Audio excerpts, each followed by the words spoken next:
Students, अब next topic जो हमने डिस्कस करना है वो है वर्नियर कैलिपर। ठीक है, वर्नियर कैलिपर क्या है और हम इसका इस्तेमाल क्यों करते हैं, इसके बारे में हमने डिस्कस करना है। तो इससे पीछे हमने देखा था जब हमने मीटर रोल को डिस्कस किया था, या फिर अगर हम बात करें मेजरिंग टेप की, तो मीटर रोल की मदद से हमने क्या किया था, जो स्मॉलेस्ट रीडिंग थी या स्मॉलेस्ट डिवीजन थी वो हमारे पास क्या निकली थी 1 मिलीमीटर। यानी अगर हम बात करें भी दो ऑब्जेक्ट्स के दरमियान फासला अगर 1 मिलीमीटर है या किसी ऑब्जेक्ट का डायमीटर 1 मिलीमीटर है या उससे बड़ा है, तो उसको तो हम इजीली क्या कर सकते हैं, मीटर रूल की मदद से फाइंड आउट कर सकते हैं। लेकिन अगर हम बात करें वर्नियर कैलिपर की, तो इसके लिए हम अगर 1 मिलीमीटर से छोटी कोई चीज़ है, यानी अगर हम बात करें लेस देन 1 मिलीमीटर, यानी अगर हम बात जिस तरह हम बात करने में अगर नीडल की बात करें, और फिर ये पेन का ये जो आगे निब होते हैं अगर हम इसकी बात करें, तो ये लेस देन 1 मिलीमीटर है। अगर इस चीज़ के हमने लेंथ को निकालना है, डायमीटर को निकालना है, या कोई सिलेंडर है, कोई भी ऑब्जेक्ट है जिसका डायमीटर लेस देन 1 मिलीमीटर हो, तो उसके लिए वो जो मीटर रूल होता है वो बहुत एक्यूरेट आंसर हमें नहीं दे सकता। ठीक है, तो उसके लिए फिर हम क्या करते हैं, वर्नियर कैलिपर का इस्तेमाल कर सकते हैं। अब इससे ये नहीं है अभी आप लेस देन 1 मिलीमीटर की ही वैल्यू को निकालें, आप अगर इससे बड़ी वैल्यूज़ हैं आप उसको भी वर्नियर कैलिपर की मदद से इजीली फाइंड आउट कर सकते हैं। ठीक है, अब ये होता क्या है, वर्नियर कैलिपर कैसा होता है इसको हम देखते हैं। यानी ये हमारे पास क्या है, ये एक वर्नियर कैलिपर है। अब इसके हमारे पास क्या होते हैं, दो जार्स होते हैं, एक हमारे पास होता है मूवेबल जार और एक क्या होता है फिक्स जार। अब ये देखिए, ये जो ऊपर वाला है ये हमारे पास क्या, इसे कहते हैं मूवेबल जार। ये इजीली क्या कर सकता है, आगे और पीछे मूव कर सकता है। लेकिन ये जो हमारे पास है ये हमारे पास होता है फिक्स जार। ये क्या होता है, ये फिक्स जार होता है, ये मूव नहीं कर सकता। ठीक है, अब ये जो हमारे पास क्या होते हैं, ये इसे हम क्या कहते हैं, इनर जार्स कह सकते हैं, और ये हमारे पास क्या होते हैं, ये आउटर जार्स होते हैं। यानी ये इनर जार्स क्या है, अगर किसी भी ऑब्जेक्ट के अगर आपने अंदर से कोई उसकी आपने मोटाई को फाइंड आउट करना है तो उसके लिए हम इनका इस्तेमाल करते हैं। अगर आपने आउटर किसी ऑब्जेक्ट का डायमीटर फाइंड आउट करना है तो उसके लिए हम इन आउटर जार्स का इस्तेमाल करते हैं। ठीक है, अब ये जो मूवेबल जार के साथ ये जो स्केल है, ये वाला स्केल, इसे हम नाम देते हैं मेन स्केल का। ठीक है, नहीं सॉरी, ये हमारे पास जो मूवेबल जार के साथ जो स्केल होता है इसे हम क्या कहते हैं, वर्नियर स्केल। और ये जो फिक्स जार के साथ ये जो स्केल है, अब ये हमारे पास इसकी लेंथ अच्छी खासी होती है यहाँ तक। ठीक है ना, ये जो इसकी लेंथ है ये हमारे पास क्या है, इसे हम कहते हैं मेन स्केल। ठीक है ना, और इसके बाद जो डिवीजन होती हैं, डिवीजन इसके अंदर किस में होती हैं, मिलीमीटर में और सेंटीमीटर में इसमें डिवीजन होती हैं। अब ये जो हमारे पास होता है ये, इसे हम नाम देते हैं नॉकिंग स्क्रू का। ठीक है, नॉकिंग स्क्रू क्या, यानी अगर आपने इसको फिक्स करने की जगह पे तो आप इसको टाइट कर सकते हैं, और ताकि हमारी जो रीडिंग है वो हम इसको अच्छे तरीके से इजीली फाइंड आउट कर सकें। ठीक है, और दूसरा इसमें आप यहाँ पे देखें नीचे से ये वाली होती है, इसे हम क्या कहते हैं, इसे कहते हैं डेप्थ बार। क्या कहते हैं, डेप्थ बार। ये किसी भी चीज़ के अगर आपने डेप्थ को फाइंड आउट करना है, गहराई को, तो उसके लिए हम इस डेप्थ बार का इस्तेमाल करते हैं। ठीक है, तो इस तरीके से ये होता है हमारे पास। उसके बाद हमने देखना है, ये तो आपने देख लिया, और दूसरा ये है अभी इसके ऊपर डिवीजन लगी होती है। अब देखें, ये वर्नियर स्केल के ऊपर भी डिवीजन है, और ये जो मेन स्केल है इसके ऊपर भी हमारे पास क्या लगी होती हैं, डिवीजन लगे होते हैं। अब ये देखें, ये हमारे पास क्या है, ये डिवीजन है इसके ऊपर। ये हमारे पास जो वर्नियर स्केल है इसके ऊपर हमारे पास क्या है, डिवीजन है। अब ये देखें, ये 1 2 3 4 5 6, ये हमारे पास यहाँ पे कितनी है, ये 10 तक है। टोटल कितनी बनती हैं, 20 डिवीजन बनती है। और ये अब देखें, ये अगर हम बात करें ये मेन स्केल की, तो उसके ऊपर भी हमारे पास क्या है, ये डिवीजन है। ये हमारे पास क्या है, सेंटीमीटर की भी और मिलीमीटर की। इसके ऊपर इंचेस में भी लगी होती है, लेकिन हमने इंचेस को नहीं देखना, हमने क्या करना है, मिलीमीटर्स को ही देखना है या सेंटीमीटर को। और ये इसमें हम हमेशा जो आंसर ये हमें देखा वर्नियर कैलिपर की मदद से, किसी भी चीज़ का जब हम आंसर निकालेंगे तो हमेशा किस में निकलेगा, वो हमेशा मिलीमीटर में ही आएगा। ठीक है, तो अब जिस तरह हम बुक के अकॉर्डिंग देखते हैं, अगर हम इसके लीस्ट काउंट की बात करें, ठीक है, तो लीस्ट काउंट अगर हम देखते हैं तो लीस्ट काउंट जो होता है वर्नियर कैलिपर का, अगर आपने निकालना हो तो वो होता है smallest reading on main scale, smallest reading on main scale. यानी मेन स्केल के ऊपर जो छोटी से छोटी रीडिंग है वो वाली। अगर हम बात करें यहाँ पर मेन स्केल की, तो ये जो मेन स्केल के ऊपर जो स्मॉलेस्ट रीडिंग हमारे पास है, ये देखें, तो ये क्या है, ये मिलीमीटर में। अब यहाँ से यहाँ तक ये क्या, 1 सेंटीमीटर। लेकिन यहाँ पे अगर हम बात करें ये वाली, ये जो स्मॉलेस्ट रीडिंग है वो कितनी है, ये हमारे पास होती है 1 मिलीमीटर। ठीक है, यानी स्मॉलेस्ट रीडिंग डिवाइडेड बाई क्या है, number of division on vernier scale. और उसके बाद फिर आपने देखना है भी वर्नियर स्केल के ऊपर कितनी डिवीजन है, कितनी डिवीजन है। अब ये जो मेरे पास वर्नियर स्केल है इसके ऊपर डिवीजन है 1 2 3 4, यानी ये ऑलमोस्ट यहाँ तक ये 20 डिवीजन बनती है, यानी ये देखें 1 ये 2 3 इस तरीके से यहाँ तक कितनी बनती है 20 डिवीजन। तो यहाँ पे क्या आप क्या करेंगे, smallest reading on base scale divide by number of divisions. तो यहाँ पे देखें जो मेन स्केल है उसके ऊपर जो स्मॉलेस्ट रीडिंग है वो हमारे पास कितनी है, जो स्मॉलेस्ट रीडिंग मेन स्केल के ऊपर है वो हमारे पास है 1 मिलीमीटर, ठीक है। यानी smallest reading on main scale हमारे पास कितनी निकल आई है 1 millimetre divided by number of division, क्या है नंबर ऑफ डिवीजन। अब ये देखिए ये जो मेरे पास ये जो वर्नियर कैलिपर है इसके ऊपर जो नंबर ऑफ डिवीजन कितनी है वो जो मेरे पास गिवन है वो है 20 डिवीजन है, कितनी है 20 डिवीजन। तो यहाँ से जो हमारे पास आंसर निकलेगा वो निकलता है 0.05 मिलीमीटर, ठीक है ना। तो ये क्या है इसका लीस्ट काउंट। अब आप जब भी कोई भी आप वर्नियर कैलिपर लेंगे तो यहाँ पर उसका मेंशन होता है, यानी आप देखें उसके ऊपर यहाँ पे मेंशन है 0.05 मिलीमीटर, तो ये क्या है ये इसका लीस्ट काउंट है। अब यहाँ से हमने निकाला वो भी कितना निकला है 0.05 मिलीमीटर ही लीस्ट काउंट निकला है। तो इस तरीके से आप क्या कर सकते हैं लीस्ट काउंट निकाल सकते हैं। अब आपकी बुक के ऊपर जो गिवन है वो है नंबर ऑफ डिवीजन जो गिवन है वो वहाँ पर कितनी गिवन है 10 डिवीजन है, कितनी है 10। तो 1 डिवाइड बाई 10 क्या करेंगे तो वहाँ से हमारे पास आंसर निकलता है 0.1 मिलीमीटर। तो वैसे अगर आप लिस्ट काउंट की बात करेंगे अपनी बुक के अकॉर्डिंगली आपसे पेपर में पूछा जाए तो आपने कितना बताना है 0.1 मिलीमीटर, और वैसे ही इसका लिस्ट काउंट कितना होता है 0.1 मिलीमीटर। यानी अगर हम बात करें लिस्ट काउंट की तो वो हमारे पास कितना है 0.1 मिलीमीटर, ये जो हमें दिया गया है बुक में, ठीक है। तो आपने इसी को फॉलो करना है, कितना होता है 0.1 मिलीमीटर, ठीक है। अगर आप इसको सेंटीमीटर में लिखना चाहें तो वो हमारे पास क्या निकलेगा 0.01 सेंटीमीटर। तो अक्सर पूछा जाता है एमसीक्यूज़ में लाजमी तौर पर आपसे पूछा जाएगा ये लिस्ट काउंट बताएं वर्नियर कैलिपर का, आपको पता होना चाहिए कितना होता है 0.1 मिलीमीटर, या फिर अगर सेंटीमीटर में पूछा जाए तो आपने कितना बताना है 0.01 सेंटीमीटर, ठीक है। इस तरीके से आपने इसका लिस्ट काउंट बताना है। उसके बाद हम देखते हैं इसकी वर्किंग कैसे, यानी ये वर्क कैसे करता है हमारे पास जो वर्नियर कैलिपर होता है। तो इसके लिए वर्किंग के लिए सबसे पहले आपने क्या करना है इसके अंदर एरर को फाइंड आउट करनी है। सबसे पहले आपने इसमें ज़ीरो एरर को फाइंड आउट करना है, भी क्या है इसके अंदर कोई ज़ीरो एरर तो नहीं है। तो ऐसा करने के लिए आपने क्या करना है ये जो जॉज हैं वर्नियर कैलिपर के जो दोनों जॉज हैं फिक्स जॉ और मूवेबल जॉ, इनको आपने आपस में क्या करना है ऐसे मिलाना है, आपस में क्या करना है मिलाना है। अब जब आप इन दोनों को आपस में मिलाते हैं और आपस में मिलाने से ये देखें ये हमारे पास क्या है ये वर्नियर स्केल की ज़ीरो है, ये क्या है ये वाले किसकी ज़ीरो है।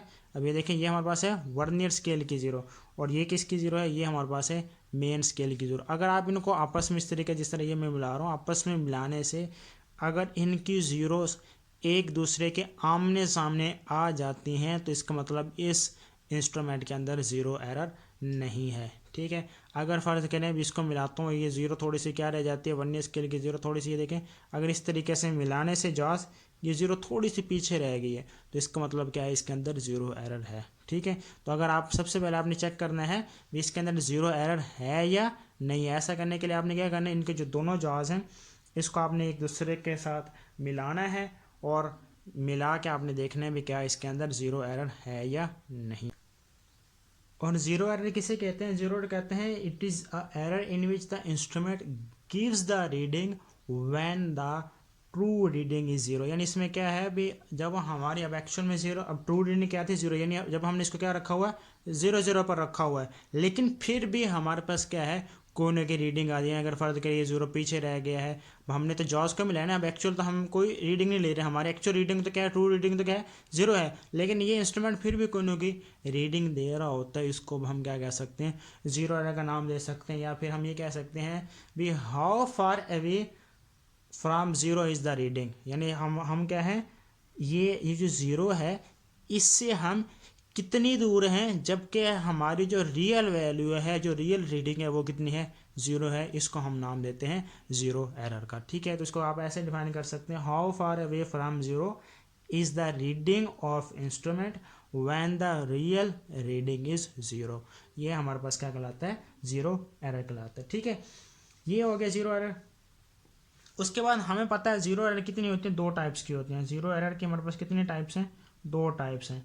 एक हमारे पास होती है पॉजिटिव ज़ीरो एरर, यानी इसकी दो टाइप्स हैं। एक हमारे पास होती है पॉजिटिव ज़ीरो एरर और एक हमारे पास क्या होती है नेगेटिव ज़ीरो एरर।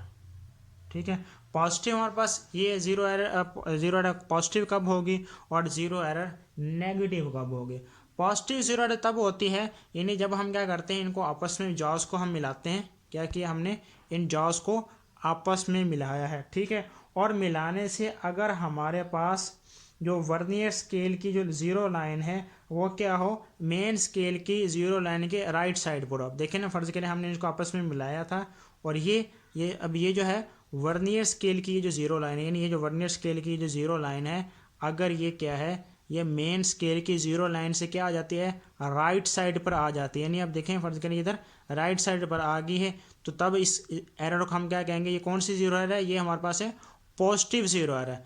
लेकिन अगर हम क्या करते हैं, इन जॉज को आपस में मिलाते हैं, क्या किया हमने, जॉज को आपस में मिलाया है और ये जो ज़ीरो है वर्नियर स्केल की जो ज़ीरो लाइन है, ये मेन स्केल की ज़ीरो लाइन से क्या हो, लेफ़्ट साइड पर हो, यानी आगे निकल जाए, लेफ़्ट साइड पर आ जाए, तब हमारे पास ज़ीरो एरर क्या कौन सी होती है, नेगेटिव। जब राइट साइड पर होगी वर्नियर स्केल की ज़ीरो लाइन, मेन स्केल की ज़ीरो लाइन की क्या होती है, जब राइट साइड पर होती है तब ज़ीरो एरर हमारे पास कौन सी होती है, पॉजिटिव। ठीक है, zero error will be positive. Zero line over scale of vernier scale is on the right side of the main scale and will be negative if zero line of vernier scale is on the left side of zero of the main scale। ठीक है, तो ये हमारे पास क्या है, इसमें zero error हो सकती है। ठीक है, तो ये हमने देख लिया।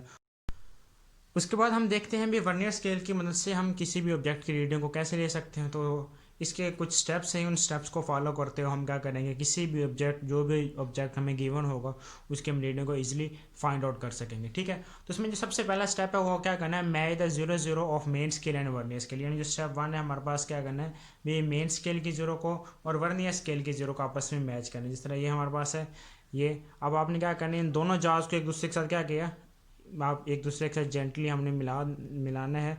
उसके बाद देखने हैं भी क्या ये जो हमारे पास मेन स्केल है और ये जो वर्नियर स्केल है, क्या ये दोनों जीरो एक दूसरे के साथ मैच हो रहे हैं, एक दूसरे के साथ कॉन्साइड कर रही हैं।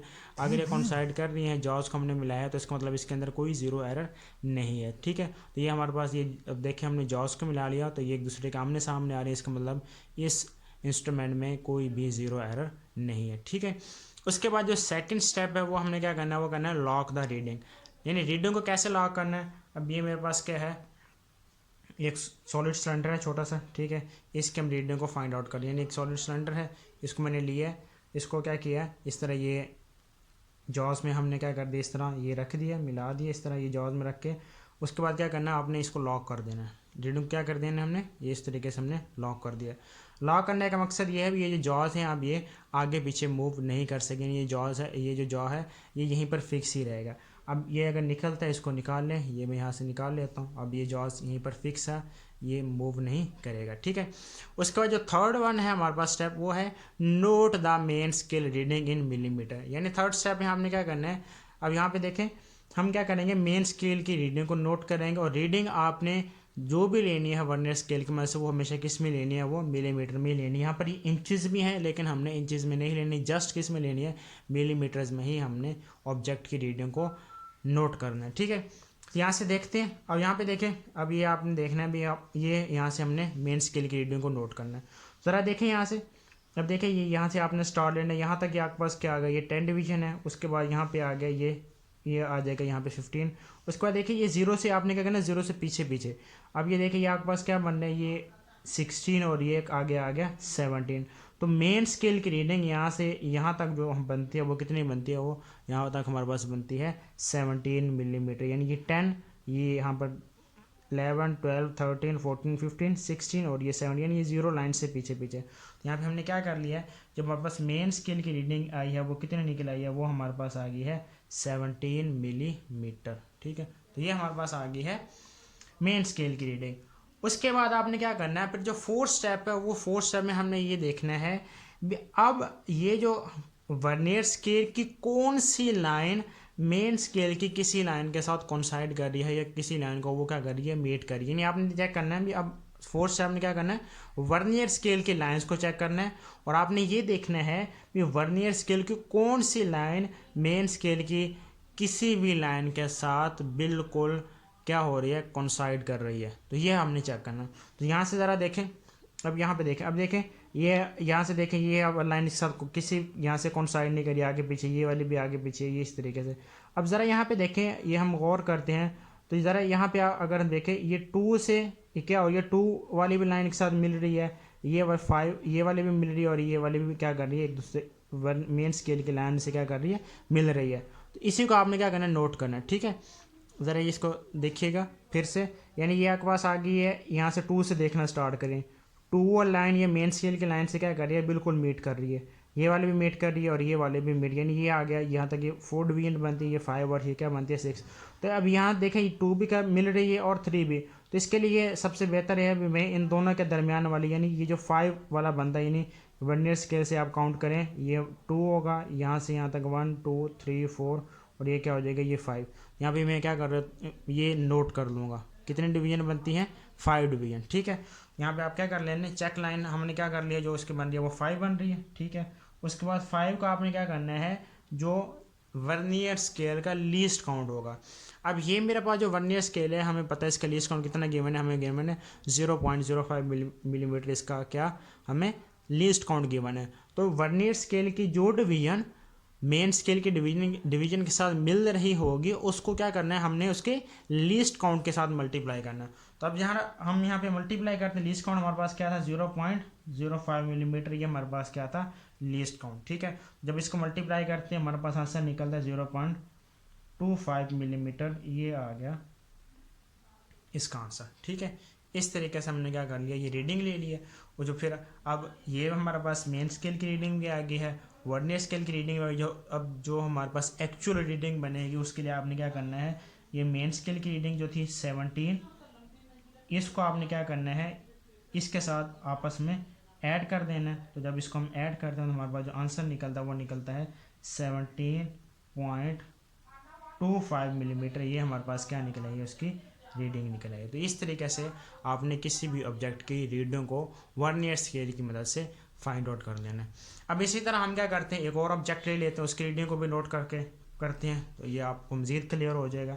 अब देखिए मेरे पास एक सिक्का है, ये 2 रुपीज़ का एक सिक्का लिया हुआ, इसको मैं क्या करता हूँ, वर्नियर स्केल की मदद से इसकी मैं लेंथ को फाइंड आउट करना चाहता हूँ। ठीक है, तो अब ज़रा यहाँ पे देखें, अभी हमारे पास आ गया सिक्का, किस तरीके से आपने इसके अंदर रख लेना है, जेंटली आप जाज को आपस में मिला देना है। उसके बाद आपने क्या करना है, इसको यहाँ से लॉक कर लेना, ताकि ये जॉ है वो यहीं पर फिक्स रहे, मूव ना कर सके। ठीक है, आपने ऐसे रखना है, ये इसके अंदर यहाँ पे ऐसे रखना है, ये इस तरीके से आएगा, फिर आपने क्या करना है, इसको ये ऐसे लॉक कर लिया। ठीक है, इसको मैं यहाँ से निकाल लेता हूँ।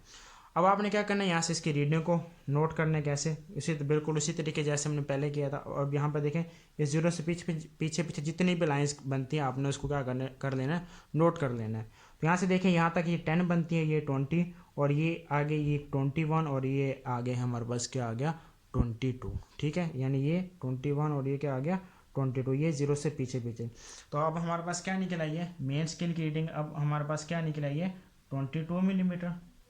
ठीक है, उसके बाद क्या करना है, आपने वर्नियर स्केल की डिवीजन को चेक करना है कि कौन सी डिवीजन वर्नियर स्केल के मेन स्केल के डिवीजन के साथ कोइंसाइड कर रही है, उसके साथ वो मैच हो रही है। ठीक है, तो ज़रा यहाँ से देखें, अब कौन सी लाइन यहाँ से कोइंसाइड कर रही है। अब यहाँ से देखें तो ये यहाँ से कोई भी लाइन, ये देखें 3 4 ये वाली, यहाँ से कोई भी लाइन कोइंसाइड नहीं कर रही। तो यहाँ से अगर देखें तो ये देखें, ये 5 ये वाली और ये वाली क्या हो रही है, इसके साथ बिल्कुल मैच कर रही है। ठीक है, ये देखें, ये 5 वाली भी कर रही है, ये मिड वाली भी और ये 6 वाली। तो यहाँ से मैं क्या करता हूँ, मैं इनके जो मिड में दरमियान में आ रही है, क्योंकि ये भी मैच कर रही है ये भी, तो इसलिए मैं ज़्यादा मुनासिब है ये, मैं इसके दरमियान वाली जो लाइन है उसको मैं क्या कर लेता हूँ, यहाँ से नोट कर लेता हूँ। तो ये अब देखें हमारे पास कितनी बनती है डिवीजन, ज़रा यहाँ से देखें, ये 2 हो गया, 4 6, ये हमारे पास क्या हो गया 8, ये 10, और ये वाली हमारे पास क्या बन गई, ये 11। ठीक है, यानी कौन सी डिवीजन बन गई, ये हमारे पास 11th डिवीजन यहाँ पर बन रही है, ये वाली। ठीक है, ये वाली ये 11 डिवीजन बन रही है, इसको हमने क्या कर लेना, नोट कर लेना। तो यहाँ पे नोट कर लें तो हमारे पास क्या आ गया 11, उसका जो लीस्ट काउंट है वो हमारे पास क्या है 0.05। ठीक है, यहाँ से हमारा वो जो आंसर निकला है वो है 0.55 मिलीमीटर। ठीक है, ये आ गया। अब आपने क्या करना है, इन दोनों को आपस में ऐड अप कर लेना है। तो हमारे पास जो अब एक्चुअल रीडिंग निकलेगी प्लस 0.55, तो ये हमारे पास निकला है 22.55 मिलीमीटर हमारे पास क्या निकला है, इसकी एक्चुअल रीडिंग निकला है। तो इस तरीके से कोई भी ऑब्जेक्ट आपको गिवन हो उसकी रीडिंग को हम ईजिली फाइंड आउट कर सकते हैं, ठीक है। तो ये था। अब ये हमने जिस तरह ये दो ऑब्जेक्ट सिलेंडर था, ये सिक्का था, उसका हमने आउटर डायमीटर फाइंड आउट किया। इस तरीके से आप क्या कर सकते हैं, इन जॉज की मदद से इनर डायमीटर्स को भी क्या कर सकते हैं, किसी भी ऑब्जेक्ट का अगर इनर डायमीटर वो फाइंड आउट करना हो तो वो भी फाइंड आउट कर सकते हैं।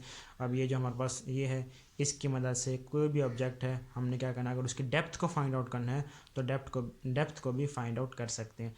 सारे केसेस में जो मेथड है रीडिंग लेने का वो सेम ही है। इसी तरीके से पहले मेन स्केल की लेनी है, फिर वर्नियर स्केल की रीडिंग डिवीजन को देखना है भी कौन सी डिवीजन मेन स्केल की किसी डिवीजन के साथ कोइंसाइड कर रही है, उसको फिर उसके लीस्ट काउंट के साथ मल्टीप्लाई करें और रीडिंग को नोट कर लें, ठीक है। तो इस तरीके से हम वर्नियर स्केल की मदद से किसी भी ऑब्जेक्ट की रीडिंग को फाइंड आउट कर सकते हैं, ठीक है। और हमें पता है ये 1 मिलीमीटर के 10वें हिस्से तक की करेक्ट पैमाइश कर सकता है, ठीक है। और लास्ट में भी हमें पता है अगर इंस्ट्रूमेंट में अगर क्या है ज़ीरो एरर है, हमें पता है पॉजिटिव भी हो सकती है और नेगेटिव भी हो सकती है, ठीक है। तो अगर ज़ीरो एरर क्या होगी, पॉजिटिव होगी, तो उसको जिस तरह भी हमारे पास रीडिंग निकलेगी एक्चुअल रीडिंग, तो अगर ज़ीरो एरर पॉजिटिव है जितने भी होगी वो उसको आपने क्या करना है, एक्चुअल रीडिंग में से माइनस कर देना है। जब ज़ीरो एरर पॉजिटिव होगी तो आपने उसको एक्चुअल रीडिंग में से माइनस कर देना है। और अगर ज़ीरो एरर हमारे पास आ जाती है नेगेटिव, तो उसको आपने क्या करना है, ये जो एक्चुअल रीडिंग गिवन हम करें निकलेगी हमारे पास, उसमें आपने क्या कर देना, उसको ऐड कर देना है। और इसका जो मेथड है रीडिंग का फाइंड आउट करने का, तो आपने एटलीस्ट 2 to 3 टाइम्स किसी भी ऑब्जेक्ट की रीडिंग को आपने फाइंड आउट करना है। ये तो जस्ट मैं आपको समझाने के लिए बनाई है। इस तरह कोई भी आपको ऑब्जेक्ट दिया जाए तो आपने उसकी 2 या 3 मरतबा आपने सेम ऑब्जेक्ट की रीडिंग लेनी है, फिर आपने क्या करना है, उसका आंसर नोट कर देना है, ठीक है। तो इस तरीके से किसी भी ऑब्जेक्ट की रीडिंग को आप वर्नियर स्केल की मदद से इजीली फाइंड आउट कर सकते हैं।